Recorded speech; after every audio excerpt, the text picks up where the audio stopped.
Hello super learners, क्या हाल चाल है। रियली होप कि आप एकदम फिट फाइन और बढ़िया हो। तो हमारे इंग्लिश का ये पहला वीडियो, आई मीन दूसरा वीडियो है। पहला वीडियो तो मैंने आपको बताया था कि ओवरव्यू सिलेबस के बारे में, कि सिलेबस के अंदर क्या क्या है। एंड आप में से बहुत सारे बच्चे रिक्वेस्ट कर रहे थे कि भैया इंग्लिश ग्रामर सिखाइए, राइटिंग स्किल के बारे में बताइए।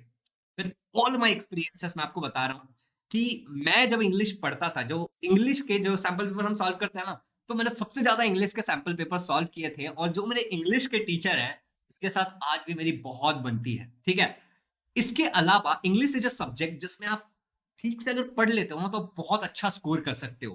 जो ग्रामर और राइटिंग स्किल वाला पार्ट होता है उसको भी अगर आप प्रैक्टिस करोगे ना तो बहुत ही आसान हो जाए होगा आपके लिए। अब यहाँ पे एक इंपॉर्टेंट बात है कि ग्रामर के हमने लास्ट लेक्चर में जो जो टॉपिक्स देखे थे कि ये टॉपिक्स हैं, उनमें से सबसे पहले क्लॉजेस एंड इट्स टाइप हम पढ़ने वाले हैं। और इसी वीडियो के सीरीज में हम बाकी और भी सारी चीजें पढ़ेंगे। तो वीडियो का लाइक टारगेट मैं आपको दे रहा हूं 1000। ठीक है, पूरी ईमानदारी से आपको ये पढ़ाने वाला हूं और आप लोगों को पूरा वीडियो देखना है कि आपको क्लॉजेस और उसके टाइप्स के बारे में पूरा अंदाजा आ जाए। और उसके बाद सारी चीजें डिपेंड करेंगी आपके प्रैक्टिस पे। Like target is 1000 and let's get started. तो सबसे पहला सवाल उठता है कि भैया जी ये क्लॉज क्या होता है, ये क्लॉज का मतलब क्या होता है। तो देखते हैं क्लॉज मतलब क्या होता है। सबसे पहले a clause is a group of word that has both a subject and a verb. अब मुझे इतना भरोसा है कि आपको यह पता होगा सब्जेक्ट क्या होगा। For example Ram it's a mango, तो यहाँ पर राम क्या है, सब्जेक्ट है। वर्ब इट्स, खा रहा है राम आम खा रहा है। इट्स वर्ब क्या होता है, इट इज अ एक्शन वाली चीज है, एक्शन ही है। ठीक है, वर्ब डिस्क्राइब्स एक्शन। ठीक है, तो clause is a group of word. Clause क्या होता है, वर्ड्स का ग्रुप होता है। मतलब मान लो ए बी सी डी ऐसे हमने कुछ वर्ड डाल दिया, Ram it's mango, it's mango, ऐसे हमने क्या कर दिया, ग्रुप ऑफ वर्ड्स डाल दिया जिसके पास क्या होगा, सब्जेक्ट भी होगा और वर्ब भी होगा। समझ में आ गया। तो इसको हम क्लॉज कहते हैं। भैया कुछ दिमाग में घुस नहीं रहा है, थोड़ा सही से बताइए। तो देखो, every complete sentence is made up of at least one clause. अगर हम कोई भी एक कंप्लीट सेंटेंस बोलते हैं तो उसमें एटलीस्ट एक क्लॉज होगा। जैसे today I am very hungry, एक कंप्लीट सेंटेंस है ना, आपको पता चल रहा है कि हाँ आज मैं ठीक है, इसके अंदर एक क्लॉज तो जरूर होगा। देखिए भैया सारी बातें ठीक है मगर क्लॉज क्या है। तो ऊपर के डेफिनेशन को थोड़ा सा समझते हैं। एग्जांपल के लिए, ही इट्स, ही एक वर्ड है, इट्स एक वर्ड है, तो वर्ड्स का ग्रुप हो गया। ही क्या है, यहाँ पे सब्जेक्ट है। ठीक है, और इट्स क्या है, वर्ब है। ये क्लॉज है। सिंपल था ना। ही इट्स एक क्लॉज है, ही प्लेज एक क्लॉज है, ही ड्रिंक्स एक क्लॉज है। मतलब ग्रुप ऑफ वर्ड जिसमें दो चीजें तो होनी चाहिए, एक सब्जेक्ट और एक वर्ब। क्लॉज कहते हैं। खाली फालतू का तुम लोग दिमाग में प्रेशर बना के रखे थे। प्रेशर बनाओगे एग्जाम कम हो जाएगा, पता है प्रेशर से चीजें नीचे जाती हैं। हाँ, प्रेशर से चीजें नीचे जाती है। चलो आगे बढ़ता है। अब देखो एक बात सुनो, सेंटेंस के अंदर क्लॉज हो सकता है। सेंटेंस के अंदर क्लॉज हो सकता है, जैसे इंडिया के अंदर दिल्ली है। ठीक है, तो सेंटेंस के अंदर क्लॉज हो सकता है लेकिन क्लॉज के अंदर सेंटेंस नहीं हो सकता। मतलब दिल्ली के अंदर इंडिया नहीं है। हर हर इंडियन के अंदर दिल्ली, पे हर दिल्ली वाले के अंदर इंडियन जरूर है, हर जगह के अंदर इंडियन जरूर है। लेकिन आप समझो, बड़ा सेट उसके अंदर छोटा सेट। समझ में आया। तो सेंटेंस कैन हैव क्लॉज, एक क्लॉज, दो क्लॉज, तीन क्लॉज, क्लॉजेस हो सकते हैं सेंटेंस के अंदर। मगर मतलब इसका मतलब क्या है कि हमें क्लॉज जो है उसको हम पूरा कंप्लीट सेंटेंस नहीं बोल सकते। थोड़ा कंफ्यूजिंग लग रहा होगा तो आप बस इतना याद रखना, इंडिया के अंदर दिल्ली है। ठीक है, इंडिया के अंदर दिल्ली है, दिल्ली के अंदर इंडिया नहीं हो सकता। चलिए आगे बढ़ते हैं। अभी क्या ये हो सकता है या नहीं हो सकता, इस पे थोड़ा सा विवाद है, थोड़ा सा डिस्कशन करते हैं। ठीक है, तो अभी आप और ज्यादा क्लियरिटी आ जाएगी कि सेंटेंस के अंदर क्लॉज है लेकिन क्लॉज को हम कंप्लीट सेंटेंस नहीं बोल सकते कभी कभी। ठीक है, तो भैया एक सेंटेंस क्या होता है। ठीक है, हमारे मन में एक डाउट आएगा कि भैया क्लॉज तो समझ आ गया, ग्रुप ऑफ वर्ड जिसके पास एक सब्जेक्ट और एक वर्ब होगा। लेकिन भैया इस सेंटेंस क्या होता है। तो सेंटेंस क्या होता है, ध्यान से सुनिए। Sentence gives us complete information. अगर मैं एक सेंटेंस की बात करूंगा तो एक सेंटेंस आपको पूरा इंफॉर्मेशन देगा। हाँ देखिए एग्जाम्पल के लिए, बट एक और लाइन है, बट क्लॉज मे और may not give us the complete information. मतलब कि क्लॉज कभी कभी आपको कंप्लीट इंफॉर्मेशन दे भी सकता है। ठीक है, लेकिन कभी कभी नहीं भी देगा, कुछ कंपल्सरी नहीं है। समझ रहे हो मेरी बात। क्लॉज में और मे नॉट, इसको मैं फिर से एक बार बताऊंगा इसी वीडियो में, तो याद रखना, दिमाग में डाल लेना। ठीक है, अब देखो एग्जाम्पल के लिए क्या पूछा है। एग्जाम्पल हम ले लेते हैं सेंटेंस का, I like tea and John likes coffee. हो I like tea, John likes coffee. मतलब आई लाइक टी, यहाँ पे क्या है, I is a subject, like is a verb. ठीक है, एंड इज अ कंजक्शन जो दो चीजों को जोड़ रहा है। John is a subject, likes is a verb. तो यहाँ पे आई लाइक टी, ये क्या हो जाएगा, सिंपली ये क्लॉज हो जाएगा। जॉन लाइक्स कॉफी, ये क्लॉज हो जाएगा। और दो क्लॉजेस को हमने जोड़ दिया तो एक सेंटेंस है। समझ रहे हो? आई लाइक टी एक क्लॉज है, और ये भी क्या है, क्लॉज है। दो क्लॉज को जोड़ करके हमने एक सेंटेंस बना दिया। जॉन लाइक्स कॉफी, ये भी एक इंडिपेंडेंट हो सकता है। आई लाइक टी, ये भी एक इंडिपेंडेंट हो सकता है, कोई दिक्कत नहीं है। बस इतना याद रखना, clause may or may not give you the complete information, but sentence always, always, always, always, always, and once more, always give you the complete information. समझ आ गया? तो क्लॉज और सेंटेंस के बीच का अंतर आप लिख लेना, जैसे मैं बता रहा हूँ हिंदी में लिखते चलना, ठीक है? अभी एक बात मैंने कहा था ना कि वीडियो में एक बार और बताऊंगा, क्लॉज में ऑल्सो गिव फुल इन्फॉर्मेशन। यहाँ पे हमने लिखा ना मे और may not give us full information, इसका मतलब है कि कभी कभी दे भी सकता है। May give us full information, may not give us full information. अभी सेंटेंस समझ आ गया, क्लॉज समझ आ गया, दुनिया अच्छी लग रही है, अभी आगे बढ़ता है, ठीक है? टाइप्स ऑफ क्लॉज, भैया क्लॉज के प्रकार भी होते हैं, नहीं पता था? 9th स्टैंडर्ड में क्या कर रहा था, जरा बताना बेटा। ठीक है, तो क्लॉज के टाइप्स भी होता है, देखो। एक होता है इंडिपेंडेंट क्लॉज। भैया इंडिपेंडेंट क्लॉज एग्जाम में आपको पूछ सकता है कि identify the main clause, identify the independent clause, या फिर आइडेंटिफाई द प्रिंसिपल क्लॉज। तुमको मुझे स्टेटमेंट नीचे कमेंट में बताना है, क्या इंडिपेंडेंट क्लॉज को मेन क्लॉज कहते हैं, क्या इंडिपेंडेंट क्लॉज को प्रिंसिपल क्लॉज कहते हैं? ये तो लगता है कहते हैं, आपको क्या लगता है? ठीक है, तो इंडिपेंडेंट क्लॉज को ही मेन क्लॉज या प्रिंसिपल क्लॉज भी कहते हैं, तो इसको अपने नोट्स में जरा लिख लेना, नोट्स में लिखना बहुत जरूरी है, ठीक है? और एग्जांपल से समझते हैं, डेफिनेशन देखते हैं पहले क्या है। अ क्लॉज दैट कैन फॉर्म, ठीक है ध्यान से देखो, अ clause that can form complete sentence standing alone having a subject and a verb, it is a type of simple sentence. तो बोलोगे भैया independent clause can complete standing alone, क्या है? देखो नाम से ही समझ में आना चाहिए, इंडिपेंडेंट क्लॉज। मैं अकेला काफी है, अमेंद्र बाहुबली, मैं अकेला काफी है, मेरे को किसी की जरूरत नहीं है, समझ रहे हो ना? इट इज इंडिपेंडेंट, इसको किसी और की जरूरत नहीं है। अकेला, स्टैंडिंग अलोन, अकेला काफी है। देख लेगा रॉकी भाई। नहीं ऐसा नहीं, ठीक है? और clause that can form a complete sentence, एक ऐसा क्लॉज जो पूरा सेंटेंस बना सकता है अकेला अकेला, बस उसके पास एक सब्जेक्ट है और वर्ब है, काफी है, एंड वो पूरा सेंटेंस बना देगा, उसको हम बोलते हैं इंडिपेंडेंट क्लॉज, मेन क्लॉज, या फिर प्रिंसिपल क्लॉज। चलिए आगे बढ़ते हैं। It is a type of simple sentence, ये जो भी इंडिपेंडेंट क्लॉज होता है ना, बहुत सिंपल होता है, आपके इस प्रकार का सिंपल सेंटेंस होता है। एग्जांपल के लिए देखते हैं, our planet revolves around the sun. हमारा जो प्लैनेट है पृथ्वी, वो सन के आजू बाजू में गुल गुल गुल गुल घूम रहा है। सिंपल सा सेंटेंस नहीं लग रहा आपको? Planet revolves around the sun, simple सा सेंटेंस नहीं लग रहा है? यहाँ पे आवर प्लैनेट क्या है बच्चों? सब्जेक्ट है। रिवॉल्व अराउंड द सन, ये क्या हो जाएगा? इसको हम पूरा प्रेडिकेट भी बोल सकते हैं, ठीक है? कमेंट में जिन लोगों को पता है जरा बताना प्रेडिकेट क्या होता है, ठीक है? रिवॉल्व अराउंड द सन, तो एक सिंपल सा सेंटेंस है ये, इसमें आपको कंप्लीट इंफॉर्मेशन मिल रहा है, किसी और चीज की जरूरत नहीं है। It is independent. एग्जाम्पल ले, the wave crest on to the sandy shore. The waves क्या है यहाँ पे? सब्जेक्ट। क्रस्ट क्या है? वर्ब है। ऑन टू द सैंडी शोर, तो यहाँ पे देखो सब्जेक्ट है, वर्ब है, और आपको एक सिंपल सा सेंटेंस मिल रहा है जो आपको पूरा का पूरा चीज समझा रहा है, किसी और चीज ये सेंटेंस आपको सारा इंफॉर्मेशन मिल रहा है ना। तो our planet revolves around the sun, पूरा इंफॉर्मेशन मिला है, ऐसा कुछ है कि नहीं मिला, कुछ नहीं पता चला, ऐसा कुछ समझ नहीं आ रहा हूँ, ऐसा कुछ नहीं है ना, सब समझ में आ रहा है। ये बहुत सिंपल, इंडिपेंडेंट क्लॉज बहुत सिंपल है। याद रखना, इंडिपेंडेंट क्लॉज को मेन क्लॉज कहते हैं, प्रिंसिपल क्लॉज कहते हैं, और ये अकेला ही आपको पूरा इंफॉर्मेशन दे सकता है, इसके अंदर सब्जेक्ट और वर्ब देखने को मिलेगा। आगे बढ़ते हैं, dependent clause, type of clause में अगला वाला क्या है? Dependent clause.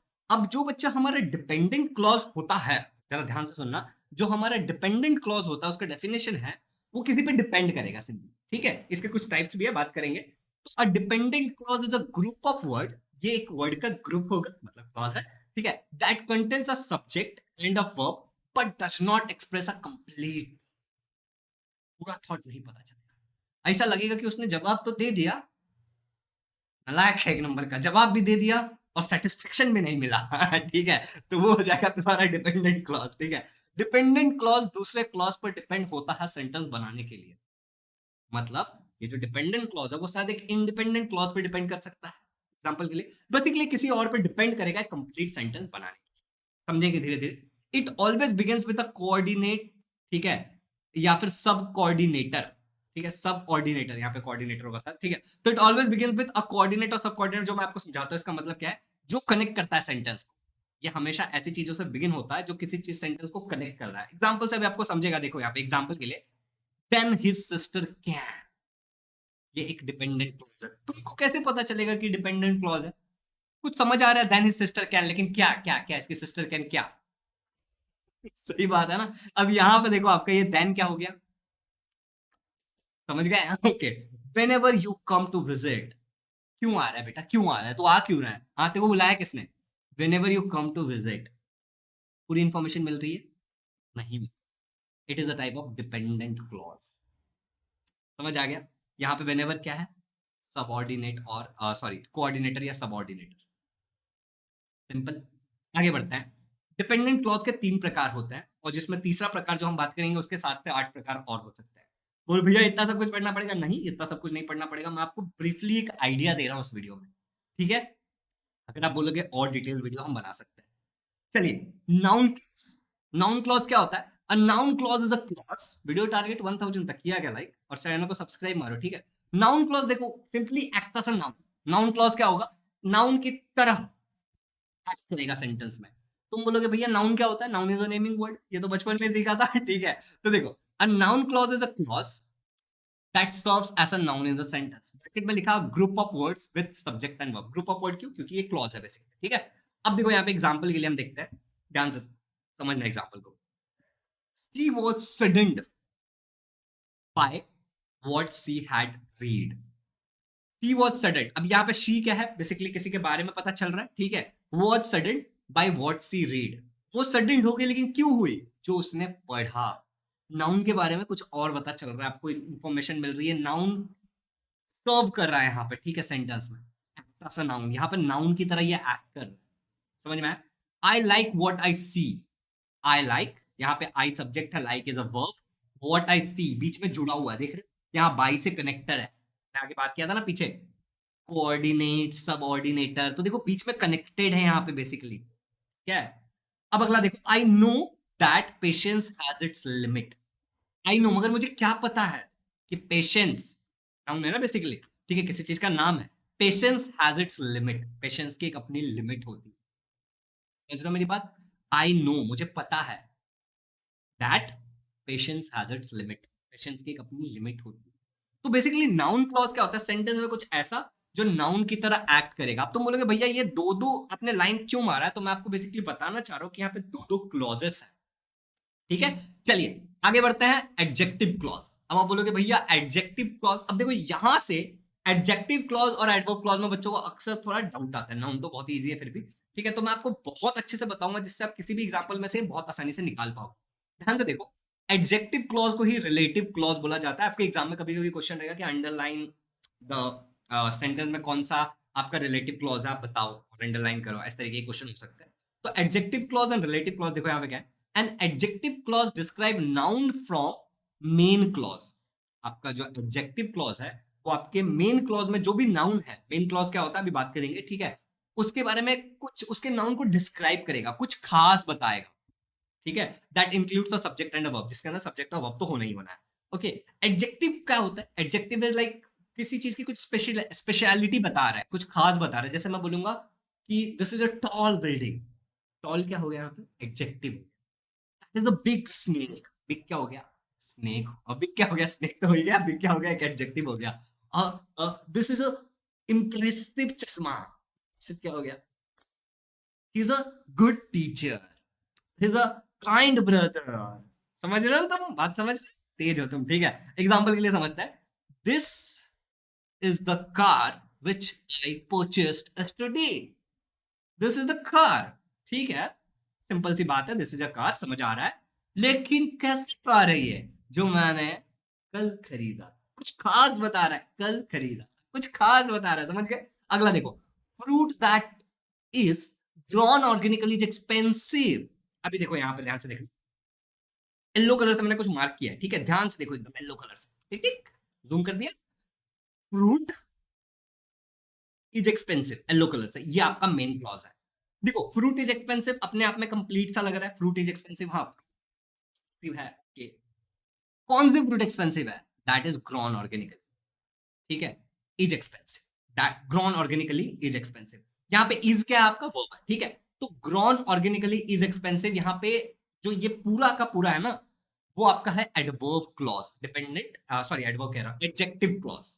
ठीक है, दैट इज एडजेक्टिव क्लॉज। तो देखो, fruit that is grown organically is expensive, यहां पे एक बात आपको याद रखना है, ये पूरा लाइन जो मैंने मारा है that is your adjective clause. मगर जनाब, फ्रूट इज एक्सपेंसिव ये आपका मेन क्लॉज। तो अगर आपको एग्जाम में से पूछते हैं कि आइडेंटिफाई द मेन क्लॉज, तो आप क्या लिखोगे? Fruit is expensive. ऐसा देखो सेंटेंस को ध्यान से देखने का, बोलेगा ऐसा क्या तोड़ ताड़ के निकालने का तो अपने को पूरा मतलब निकल रहा है, तो फ्रूट इज एक्सपेंसिव। एग्जाम्पल एक और लेते हैं, student who work hard get good grades. अब देखो स्टूडेंट गेट गुड ग्रेड्स, ठीक है, स्टूडेंट्स को गुड ग्रेड्स मिलता है, ये तो अपने आप में अच्छा लग रहा है ना, तो that is the main clause. यहाँ पे लिख दूंगा मैं, अच्छा लगेगा मैं लिख दिया तो, that is the main clause जिसको मैंने येलो से मार्क किया है, ठीक है। मगर मगर मगर मगर who work hard, extra information दे रहा है ना अपने को, कुछ खास किसको मिलता है? उसको जो मेहनत करता है, वीडियो पूरा देखता है उसको मिलता है। वेरी गुड, अपना नाम लिखो जरा कमेंट में कि तुमने वीडियो यहाँ तक देखा है। हु वर्क हार्ड, तो हु वर्क हार्ड क्या हो गया यहाँ पे? Adjective clause. बात समझ आ रहा है? सिंपल है बात, अरे बहुत आसान है, ठीक है। अभी देखो यहाँ पे एडजेक्टिव क्लॉज जो होगा ना, वो बिगिन होता है रिलेटिव प्रोनाउंस के साथ। एग्जांपल रिलेटिव प्रोनाउंस को देखो, हु, हुम, हुज, दैट, व्हिच, इनसे बिगिन हो सकता है। तो हमने यहाँ पे क्वेश्चन देखा, उसमें देखो यहाँ पे हु दिख रहा है, work hard, which I purchased yesterday, दिख रहा था, दिख रहा। ओके, इसके अलावा they may also begin with relative adverbs such as when, where, they, why। तो यहाँ पे when, where, why वाले तो हमने एग्जांपल नहीं लिए, लेकिन इनसे भी बिगिन हो सकता है, इसको नोट कर लेना। देखो यहां तक सिखाने के बावजूद भी ऐसे चांसेस हैं कि चीजें तुम्हारे दिमाग में ना घुसे, या फिर जब तुम एग्जाम्पल करने जाओ तो तुम कुछ गलत कर दो। तो उसका बस एक ही इलाज है, ठीक है, उसका बस एक ही इलाज है कि ज्यादा से ज्यादा एग्जाम्पल्स को लेकर प्रैक्टिस करते रहो, कोई इलाज, ठीक है। चलो अब आगे बढ़ते हैं। एक छोटी सी इंफॉर्मेशन आप लोगों को शेयर करना चाहता हूँ आरंभ बैच के बारे में, जो तुम्हारे भाई ने लॉन्च किया। इस बैच में आपको लाइव लेक्चर्स मिलने वाला है, टेस्ट सीरीज मिलने वाला है, डाउट क्लियरिंग सेशंस। अब ये जो होगा वो लाइव क्लास होगा। इस लाइव क्लास में आपको जब भी कोई भी डाउट, लाइव क्लास चालू है, आपको कोई डाउट आया, आप सिंपली मुझसे इन द कॉल, आप मुझसे बात, इन द क्लास आप मुझसे बात कर सकते, ये फैसिलिटी भी है।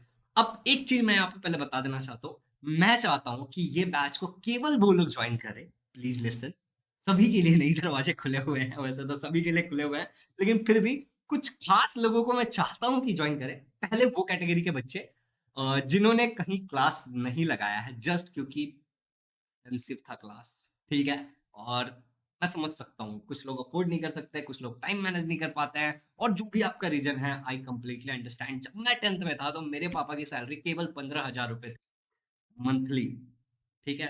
एंड जो हमारे क्लास का फीस था वो काफी ज्यादा था, एंड आप मानोगे नहीं, मेरे क्लास के फीस को पापा ने हर महीने जाकर के दिया है, हर महीने थोड़ा थोड़ा थोड़ा थोड़ा करके। ये फैसिलिटीज और लोगों के लिए नहीं थी, मगर मैं कुछ बदमाश बच्चा था तो मेरे लिए थी। बट आई कैन अंडरस्टैंड, मेरी जो 11th 12th की जो फीस थी वो भी पापा ने हर महीने महीने करके दी है, क्योंकि उस टाइम में मेरी अर्निंग इतनी नहीं थी, सच बताऊं तो आई कैन अंडरस्टैंड दैट। तो वो लोग जिन्होंने क्लास नहीं लगाया है due to any reason, financial दिक्कत हो सकती है, माइट बी क्लास एक्सपेंसिव लग सकता है, या फिर कोई भी रीजन, ठीक है, तुम्हारा जिसके कारण तुमने क्लास नहीं लगाया, आरंभ बैच फॉर यू। यहाँ पे कोई थर्ड पार्टी इन्वॉल्व नहीं है, तुम्हारा भाई है केवल, ओके। और मेरे कुछ टीचर्स हैं। इसके अलावा वो लोग इस क्लास को जरूर लगाए जिन्होंने कहीं पे तो बहुत महंगा क्लास लगा लिया था, या फिर जैसा भी क्लास लगाया, और अब बेसिकली तुम्हें रियलाइज हो रहा है क्या रियलाइज हो रहा है, तुम भी समझ जाओ कि it is not working, it's not working. तो आरंभ batch is for you. Batch का नाम ही आरंभ इसलिए रखा है क्योंकि मैं अभी इसको आरंभ किया है, ठीक है। इस बैच की कुछ खास बातें बताता हूँ मैं आप लोगों को, क्या मिलेगा। It's a very important question कि क्या मिलेगा। लाइव लेक्चर्स मिलेगा भाई, ऐसा नहीं कि रिकॉर्डेड लेक्चर दे दिया जाएगा, उसमें रिकॉर्डेड लेक्चर भी रहेंगे लाइव, जो रिकॉर्डेड हो जाएंगे। और इसके अलावा हर एक टॉपिक पे आपको लाइव लेक्चर मिलेगा, ठीक है। इसके अलावा you will get doubt clearing session, ये आपको नहीं मिलता है ऑफलाइन में भी, ठीक है। हम डेडिकेटेड हर 2 3 4 सेशन के बाद ऐसा सेशन रखेंगे जहां पे आप प्रिपेयर कर लोगे। लेट्स से एग्जांपल के लिए ग्रेविटेशन, ठीक है, आपने ग्रेविटेशन या टुवर्ड्स ग्रीन एनर्जी या फिर इंग्लिश का जो टॉपिक है वो प्रिपेयर कर लिया, क्लॉजेस आपने अच्छे से पढ़ लिया। अब पढ़ने के बाद आप हमको हमने आपको पढ़ाया, आपने पढ़ा, अब इसके बाद आपके मन में डाउट है, आप डाउट क्लियरिंग सेशन में पूछो, क्लियर। एक एक 1.5 घंटे के डाउट क्लियरिंग सेशन होंगे, एक एक डाउट, अब कोई भी डाउट लेके नहीं जाएगा कोई, ठीक है। अभी मैं छोटी सी एक स्टोरी तुम्हें बताऊंगा, देखना, ठीक है। 1000+ टॉपिक्स, 5 क्वेश्चंस, टेस्ट सीरीज जो है ना, उसमें 1000 से ज्यादा क्वेश्चन इंक्लूडेड है, ठीक है। 50 से ज्यादा टेस्ट सीरीज है, ठीक है, 50 से ज्यादा टेस्ट है, और साइंस, सोशल स्टडी, मैथ्स और इंग्लिश आपको मिलने वाला है, ठीक है। अब आप बोलोगे भैया 50 से ज्यादा टेस्ट सीरीज, अभी देखो यहाँ पे आरंभ बैच मैंने आपके लिए खोल दिया है, जिस लिंक से बेसिकली आप जाओगे, आप डाउनलोड करोगे, आप परचेस करोगे। यहाँ पे मैंने आपको 50 से ज्यादा टेस्ट सीरीज बोला है, लेकिन यहाँ पे नंबर देखो क्या दिखा रहा है, can see the number is 67 test. यहाँ पे मैं कैसे दिखाऊं आपको, इस जगह पे, इस जगह पे 50 learning material, 67 test, 16 file, 5 videos. अब क्योंकि लाइव लेक्चर हो रहा है तो जैसे क्लासेस होते जाएंगे ये वीडियो लेक्चर्स बढ़ते चले जाएंगे, ठीक है। अब देखो यहाँ पे जो वैलिडिटी है वो 1 साल की है। तो आप में से काफी लोग ये सोच सकते हैं कि भैया जी 1 साल की वैलिडिटी क्यों दी है, हमारा तो 6-7 महीने में निपट लेंगे हम। जब आपके बोर्ड के एग्जाम हो जाएंगे तो फाउंडेशन कोर्स इसमें आपको फ्री ऑफ कॉस्ट मिल जाएगा। Okay, test series free of cost मिल रहा है, foundation course free of cost मिल जाएगा। जो प्राइस रखा है ना बच्चा वो बहुत रीजनेबल लग रखा है, मुझे पड़वट नहीं रहा है इसमें, लेकिन फिर भी 2552.55 इंक्लूडिंग टैक्सेस। अब बट यहाँ पे मैं 20% का डिस्काउंट सभी लोगों को दे रहा हूँ। इसके अलावा जो 100 स्टूडेंट, अभी तक 100 हुए नहीं है बच्चा, मैं सामने से बता रहा हूँ, लोगों को अगर तुम बोल दो कि पैसा दे करके कुछ करो तो लोग पीछे हट जाओ। लोग अपने गर्दन के नीचे इन्वेस्ट करते हैं लेकिन गर्दन के ऊपर दिमाग पे इन्वेस्ट करने के लिए कोई तैयार नहीं है, ठीक है। तो आई नो कि आप वो इंसान हो जो अपने गर्दन के ऊपर इन्वेस्ट करोगे और लाइफ में मचाने वाले हो, ठीक है। तो उन लोगों के लिए, केवल उन लोगों के लिए ये विनर कोड है। ये विनर कोड आपको तब नहीं दिखेगा जब 100 बच्चे ले लेंगे। तो अगर आप लिंक पे क्लिक करते हो और 100 बच्चों ने ले लिया है तो आपको ये कोड नहीं दिखेगा। तो जैसे लेट्स से कि आपने विनर कोड पे क्लिक किया तो ये कूपन अप्लाई हो गया, ठीक है। और आपको जो प्राइस मिल जाएगा 1539 पॉइंट, कमाल है ना। इस पे भी एडिशनल डिस्काउंट, ठीक है। तो 1500 रुपए is nothing in front of 7 से 8-9 महीने जो मैं आपको लाइव पढ़ाऊंगा, उसके सामने 1500 कुछ भी नहीं है। मैं आपको एक छोटी सी बात बताऊं, मेरे ऐसे बच्चे हैं जिन्होंने 35,000, 40,000, 45,000 दिया है, उनको कुछ नहीं मिल रहा है, उन्होंने वो क्लास जाना छोड़ दिया, उनके पैसे डूब गए, मेरे बैच में आके पढ़ रहे हैं। ट्रस्ट में ओवर दिस, तुम भी रियलिटी जानते हो। तुम में से कोई ना कोई ऐसा जरूर होगा जो इस वीडियो पे इस पॉइंट पे देख रहा होगा जिन्होंने पैसा दिया है बहुत सारा। 1500 से तो बहुत ज्यादा दिया, शायद इसके मल्टीपल ऑफ 10 में दिया है, 15,000 दिया है, 50,000 दिया है, 25,000 दिया है, 30,000 दिया है, 8,000 दिया है, 10,000 दिया है तुमने पैसा, and you are not satisfied. ऐसे लोग होंगे जरूर, ठीक है। तो ये प्राइस रखने के पीछे का कारण एक ही है, क्योंकि मैं चाहता हूं हर वो इंसान ले सके जो किसी भी कारण से क्लास नहीं ले रहा है या फिर नॉट सेटिस्फाइड है, ठीक है। तो ये कारण है 1500 रखने का। और जैसे ही को कैसे पता चलेगा कि हाँ बैच फुल हो गया, ये अवेलेबल ऑफर आपको विनर वाला नहीं दिखाई देगा, ठीक है। विनर वाला ऑफर आपको नहीं दिखाई देगा तो आप समझ जाना कि फुल हो चुका है। माइट भी तो प्राइस बढ़ा दिया जाए कि कम से कम बच्चे हैं, या फिर बैच का आपको दिखेगी, ठीक है। तो ये तरीका है समझने का। तो अगर आपको ये दिख रहा है तो आप ले सकते हो, यू आर इन। और इसमें और बहुत सारी चीजें अवेलेबल है, तुम्हारा भाई सिखा रहा है। और देखो यहाँ पे कुछ बच्चों के फीडबैक भी है, ठीक है। तो अब एक छोटी सी बात बताऊंगा कि यार तुम्हारे भाई को सपोर्ट चाहिए कुछ करने के लिए। देखो एक जो बीज होता है ना, उस बीज में बहुत पोटेंशियल होता है, तो उसको सही एनवायरनमेंट सही उस पर चाहिए। एंड मुझे आप देखो ऑलरेडी बच्चों ने ट्रस्ट किया है, ठीक है। कल जो हमने इंग्लिश का वीडियो डाला था ओवरव्यू, उस वीडियो के कारण 5 लोगों ने लिया है। मैं आपको बता रहा हूँ उतने बच्चों ने ट्रस्ट किया। और उन 5 में से 3 लोगों ने कहीं क्लास नहीं लगाया था, और 2 लोगों ने, एक ने तो 35,000 रुपए का क्लास लगाया था और एक ने लगभग 20-25,000 रुपए क्लास में भरे थे। They are not satisfied. So I hope कि आप समझोगे। इन्हीं लोगों के लिए किया जा रहा है जो लोग इसको अफोर्ड कर सकते हैं, और इतना अमाउंट कोई भी अफोर्ड कर सकता है, और इससे कम में मैं नहीं कर सकता, और इतने में और कोई नहीं कर सकता, ठीक है। और कोई नहीं कर सकता इतने में। तो दैट्स इट अबाउट इट। तो आई रियली होप कि आप लोगों को समझ में आ गया होगा कि क्या, और जितना प्रॉमिस किया उससे बहुत ज्यादा मिलेगा। आप लोगों के पास मेरा नंबर होगा, ऐप डाउनलोड कर लेना और फिर परचेस करना आसानी से कर पाओगे। पेमेंट करो इमीडिएटली, आपको विद इन 2 to 3 आवर्स मैं कॉल करूंगा आपने पेमेंट किया उसके। चलिए आगे बढ़ते हैं। और टेस्ट सीरीज इसमें फ्री मिल रहा है लोगों को, याद जो टेस्ट सीरीज, एक और बात, टेस्ट सीरीज जो होगा वो सब्जेक्टिव भी होगा, ऑब्जेक्टिव भी होगा। मतलब जिन लोगों को सैंपल पेपर का प्रॉब्लम और सैंपल पेपर मैं चेक करके दूंगा, इन ही सब कुछ हो जाएगा। आपने आंसर क्वेश्चन पेपर आपको दिखा ऐप में, आपने अपने से क्या ऐसे पेपर्स लिए और इन पेपर्स पे आंसर लिखे और इनका आपने ऐसे फोटो निकाला और उसको ऐप में ही अपलोड कर दिया, और वहीं पे मैं चेक करूंगा और आपको रिफ्लेक्ट होगा कि क्या गड़बड़ है, कैसे इंप्रूव किया जा सकता है, नहीं किया जा सकता, सारी चीजें। तो ऑब्जेक्टिव सब्जेक्टिव दोनों टाइप के टेस्ट है।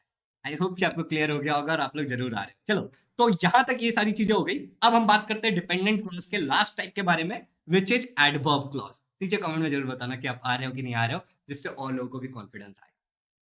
अभी देखो एडवर्ब क्लॉज जो होता है, एडवर्ब क्लॉज के पास खास क्या बात है, देखो कि adverb clause provide more information about a verb. ये एडवर्ब क्या होता है, वो एक ऐसा वर्ड होता है जो आपको वर्ब के बारे में और ज्यादा इंफॉर्मेशन देता है, ठीक है। एडजेक्टिव या फिर एडवर्ब के बारे में, ठीक है। तो ये आपको ज्यादा इंफॉर्मेशन देगा वर्ब, एडवर्ब या एडजेक्टिव के बारे में। बेसिकली एडवर्ब वो होता है जो वर्ब के बारे में ज्यादा इंफॉर्मेशन देता है। एग्जांपल तो देखते हैं, ठीक है। We ordered a pizza before we knew you were making dinner. अब we ordered a pizza, ordered जो यहाँ पे है ये क्या है, एक एक्शन है। तो हमने पिज्जा ऑर्डर कर दिया, लेकिन हमने पिज्जा कब ऑर्डर किया, ये जान बिफोर वी न्यू, हमें ये पता ही नहीं था, ठीक है, you were making a dinner, हमें ये पता चला उससे पहले ही हम ऑर्डर कर चुके हैं। तो वी ऑर्डर्ड अ पिज्जा, लेकिन किस कंडीशन में ऑर्डर किया? Before we knew you were making a dinner. समझ रहे हो? हमने पिज्जा ऑर्डर किया, लेकिन क्यों, किस कंडीशन में किया? तो ये आपका एडवर्ब हो जाएगा। इस पर्टिकुलर चीज के बारे में और इंफॉर्मेशन दे रहा है आपको, और इंफॉर्मेशन दे रहा है। Got it? My cousin is learning French, मेरा कजिन फ्रेंच सीख रहा है। अरे क्यों सीख रहा है फ्रेंच? खाली फालतू का सीख रहा है क्या? Because he is going to Paris next year. तो because is going to Paris next year, ये क्या हो जाएगा आपका? एडवर्ब क्लॉज हो जाएगा, और इंफॉर्मेशन दे रहा है। ये एक्शन जो है, ये जो वर्ब है, इसके बारे में और एक्शन दे और इंफॉर्मेशन दे रहा है, ठीक है? देखो, वेदर यू लाइक इट, चाहे तुम्हें पसंद हो or not, you have to study, तुमको पढ़ना पड़ेगा। चाहे तुमको अच्छा लगे या तुम्हें ना अच्छा लगे, तुमको पढ़ना पड़ेगा।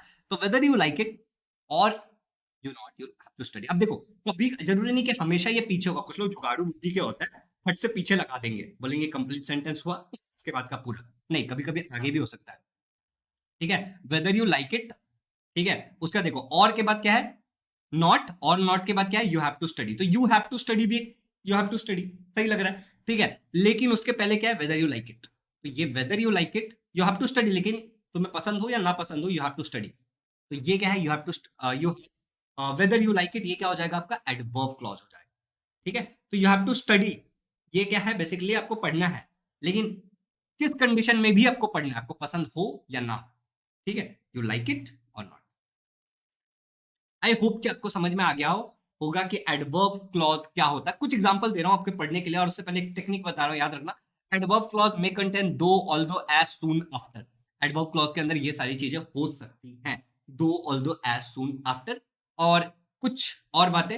एडवर्ब क्लॉज के 7 से 8 टाइप होते हैं, जैसे adverb clause of time, adverb clause of place, adverb clause of condition, adverb clause of reason, purpose, contrast, concession जिसको कहते हैं, डिग्री या result. Adverb clause of result, adverb clause of degree. तो अगर आपके पास कोई भी ग्रामर का बुक अगर आप बेसिकली परचेस कर लेते हो, तो वहां से इन सारी चीजों के बारे में आप डिटेल में पढ़ सकते हो। और हमारे आरएम बैच में ये सारी चीजें इंग्लिश के प्रोफेसर सिखाने वाले हैं, जो 11th 12th को भी पढ़ाते हैं। उन्होंने पीएचडी तक कर रखा है अपने इंग्लिश में, ठीक है?